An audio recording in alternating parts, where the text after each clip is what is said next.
Okay, we're back. I like to give everybody a break. I like to keep these little videos about 15 minutes. Let you get up and do something because I learned during being a fire instructor and as adjunct instructor for the fire college and EMS that people can only go so long. Most of them say you can go 30 minutes before you start getting bored. Well, since you're going to be reviewing this and it's going to be online at your pace, I like to keep these right about 15 minutes. So you will see lesson 1, part 2. Let's get back in to lesson 1, part 2. Chaplaincy ministers to individuals with physical and social needs. What do I mean by this? They may need food. They may need clothing, financial assistance, medical and other needs. Social needs they need for someone to care, to listen, to be real, to be non-judgmental. Okay. How do I do this as a chaplain? I'm not rich. I don't have all this money. You start building relationships with other people. You build relationships with food banks from churches or a restaurant that will help out during disaster. Something needs to be done. You find a person that needs this. We have JCOC in Jacksonville, Alabama, where I was a firefighter. They help take care of the needs of people. You need to know who they need to talk to about electricity, about water. You need to have these people that you can call and say, hey, I got this person needs help. I'm out here, chaplain so-and-so, and this person needs a little help doing this. Can you talk to them or can you come help them? I mean, that's what you need to start developing. You can't do all this by yourself. If they need medical attention, you need to know how to get them medical attention. Are you going to go to a doctor's office, emergency room? I mean, where are you going to take them? What are you going to do? You need to have people that can take care of this and do things.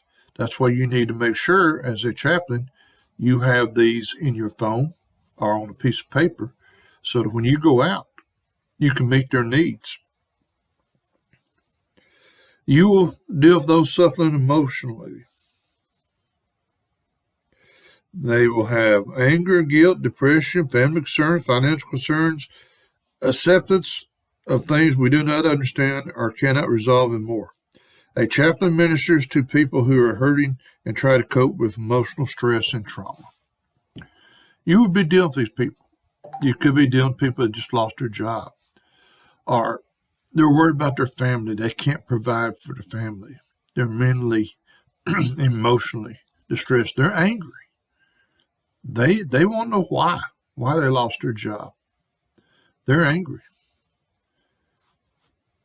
It takes a lot to overcome that. I remember I farmed for about 13 years when I first got started. I'd come back from playing college football, and me and my dad I grew up on a farm and went in together and borrowed money, and we kept farming about 13 years. Then I moved up by myself. Well, still farming, chicken business. My first baby got allergies to age dust. Had to sell the farm. Had to move back. Needed a job. Well, I didn't know it at the time, but I was good friends. And me and Jerry had been friends. Jerry was probably about 10, 15 years older than I was. We'd been friends. We'd been to church together for years. And his wife worked at a place called Lee Brass. Well, I got on, and we were supposed to clean the place up. They had just been fined $2 million from OSHA for not cleaning the place up. So we burnt pallets, we cleaned the place up, we swept, we did everything we needed to do. After about 3 months, you get insurance. It's great and it's wonderful. Well, I worked and come back, and worked as hard as I had out in the heat and everything. The day we come in, which would have been our 3 months. They met us at the gate and said, y'all are laid off. Y'all are fired. I know that anger. You see, I had moved back from Sand Mountain. I had lost a lot of money to take care of my little girl, my wife. We were staying at her mother's house. And there went the income out the door. There went the insurance we didn't have. I know what it is to be angry, to be mad at the world. I was. So use your life experience where you've been. Are you going to calm them down? No. Don't lie to them and say things will always get better. That may not be true. Talk to them, say, I will try to help you to make things better. What do we need to do? Excuse me. Social needs include somebody to listen to be real. What do we say about Chaplin? Love, be real.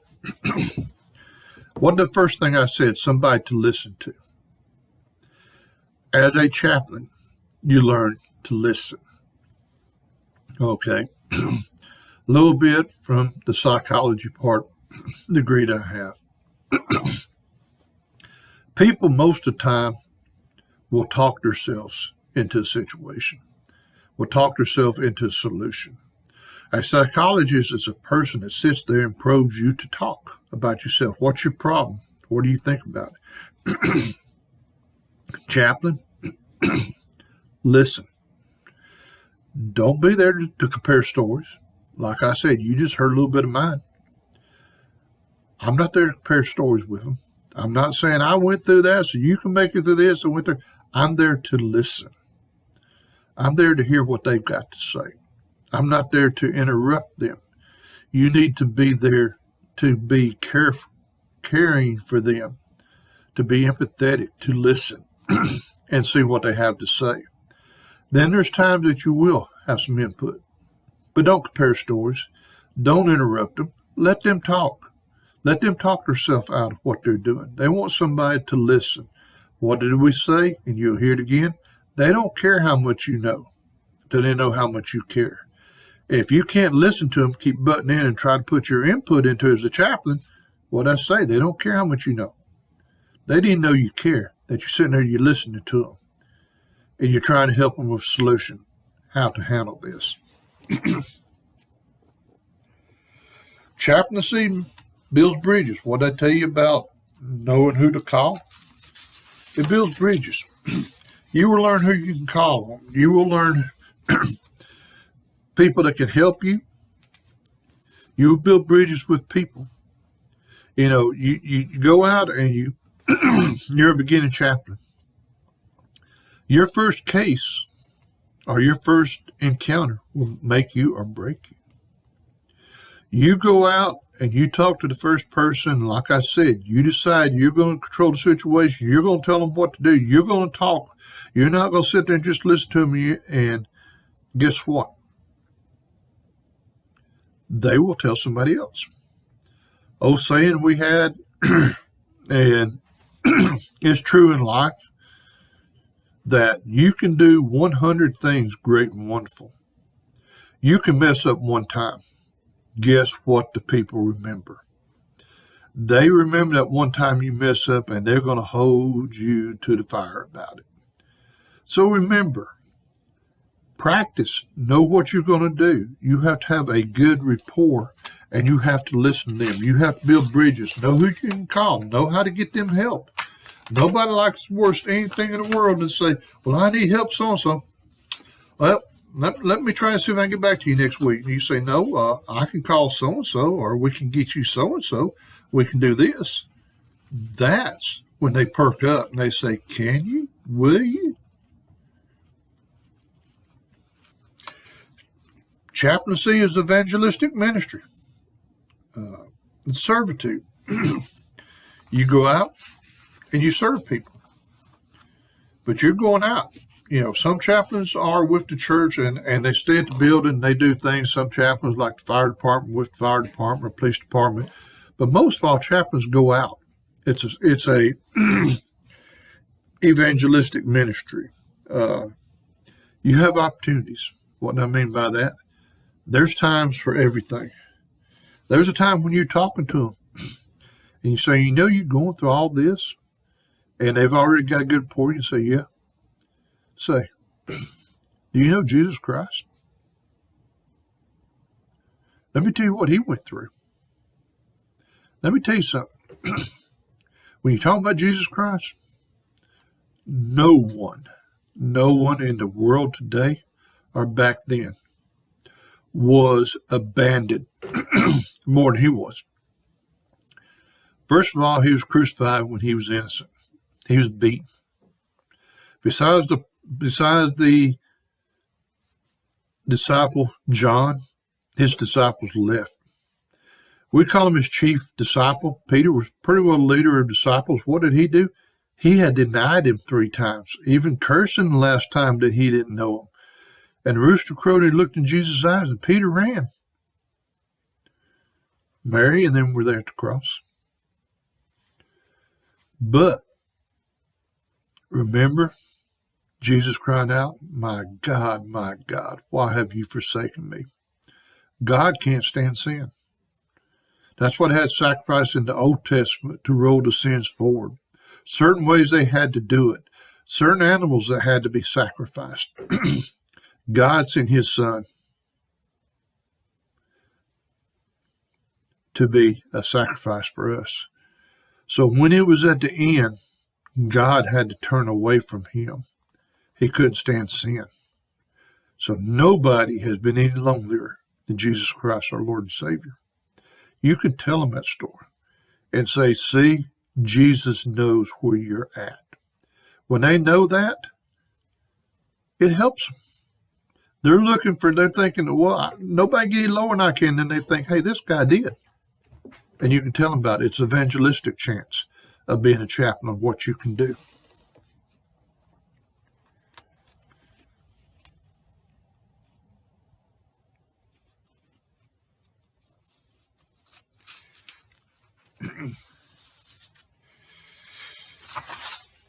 That will conclude lesson 1. We will be starting on lesson 2 in the other videos. But that just concludes lesson 1 on 2 parts and the introduction of what being a chaplain is.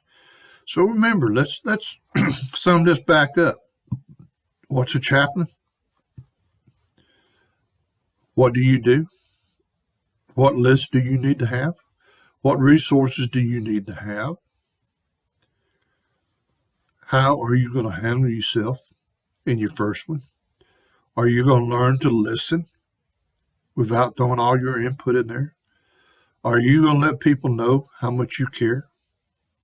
Are you going to be able to help them take care of their needs? This is what a chaplain's supposed to do. This is what they're looking for. When you walk in, you have that shirt on that says chaplain, or you have a hat on that says chaplain in a disaster and everything like that, you are their hope. You are a man of God. And they look up and they know that. You are there to do no harm. You are there to help. They know that about chaplain. People have heard about chaplains. So they know when you walk in, you're there to help them. That's where you don't want to lose their trust. They trust you. That's when you want to help them to the best of your ability. That's where you need help families during disasters. There may be 3 of the family members left after a tornado and 2 have died. You need to know how to comfort them, how to help them. So this concludes, like I said, lesson 1. God bless y'all. We're going to take a break, and then we will start with lesson 2.